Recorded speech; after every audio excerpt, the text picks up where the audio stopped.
Assalamualaikum warahmatullahi wabarakatuh. Innal hamdalillah nahmaduhu wa nasta'inuhu wa nastaghfiruh wa na'udzubillahi min syurri anfusina wa min sayyiati a'malina. May yahdihillahu fahuwal muhtadi wa may yudlil falan tajida lahu waliyyan mursyida. Asyhadu an la ilaha illallah wahdahu la syarikalah yaqulul haqq wa huwa yahdis sabil. Wa asyhadu anna sayyidana wa nabiyyana wa qaidana wa muallimana wa habibana Muhammadar Rasulullah ballagha risalah wa adal amanah wa nasahal ummah wa kasyafal ummah wa jahada filai haqqa jihadih wa masalli wa sallim wa barik ala sayyidina Muhammad wa alihi washabihi ajmain amma ba'd. Judul video kali ini adalah kaum pelacur intelektual, penghancur bangsa dan negara. Nah, dalam bahasa Inggris, pelacur dinamakan prostitute. Menurut sebuah kamus, prostitusi atau prostitut diberi takrif sebagai a person, in particular a woman, who engages in sexual activity for a payment. Jadi seorang, terutama perempuan, yang terlibat dalam kegiatan seksual dengan memperoleh bayaran tertentu.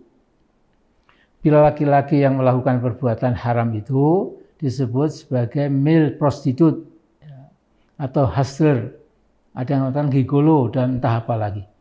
Yang penting mereka menjual diri atau melacurkan diri untuk memperoleh imbalan uang.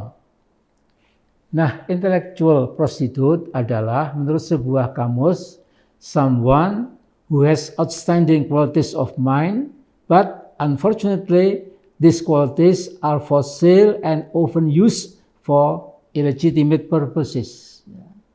Jadi dalam bahasa kita kira-kira begini artinya, pelacur intelektual itu adalah seseorang yang memiliki kualitas pikiran yang lumayan bagus, tetapi sayangnya diabdikan, dipersembahkan untuk tujuan-tujuan yang jahat.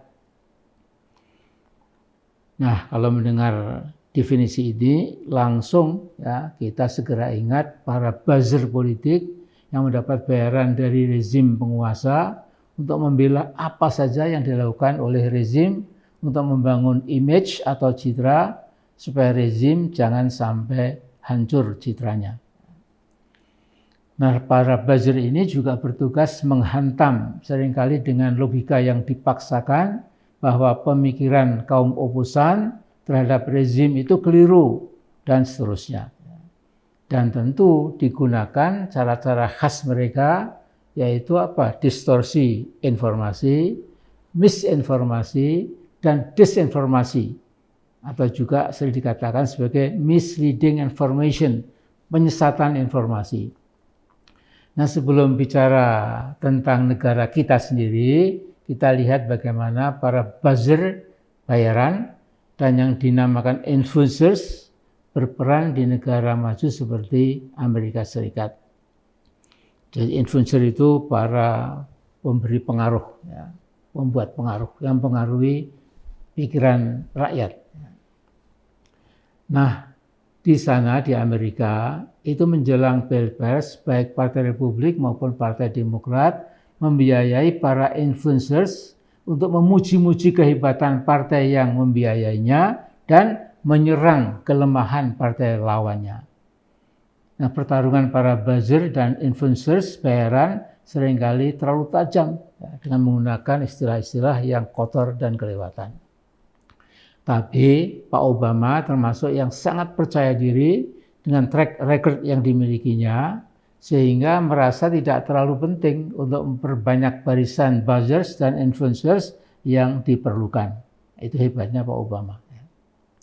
Nah, contoh lain dari negara berkembang, kalau tadi negara maju, negara berkembang, yang terbesar di Afrika yaitu Nigeria.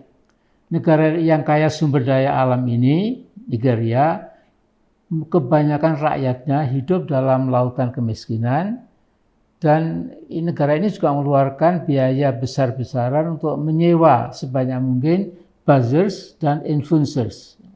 Di Nigeria, satu orang influencer bisa memperoleh 20 juta naira yang setara dengan 45.000 US dollar. Ya. Satu orang. Ya. Nah, bila followers seseorang influencer makin banyak, bayarannya juga makin tinggi. Yang membuat gawat suasana adalah para influencer itu diberi tugas membuat informasi penuh fitnah untuk merusak citra lawan politiknya.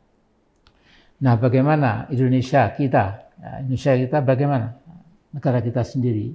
Dalam hal ini agaknya Indonesia tidak mau kalah.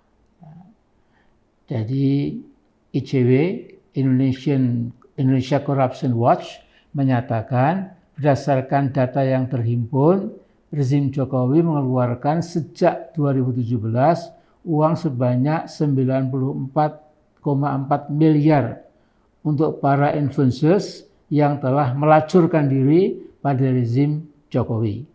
Ini berita pada 20 Agustus 2020. Nah, pada 4 September, beberapa waktu setelah itu, tahunnya sama, Ibu Jaleswari Pramoda Wardani, salah satu deputi kepala staf kepresidenan Indonesia, mengatakan, barangkali ini menjawab temuan ICW, ya, dikatakan bahwa pemerintah tidak membayar para buzzers.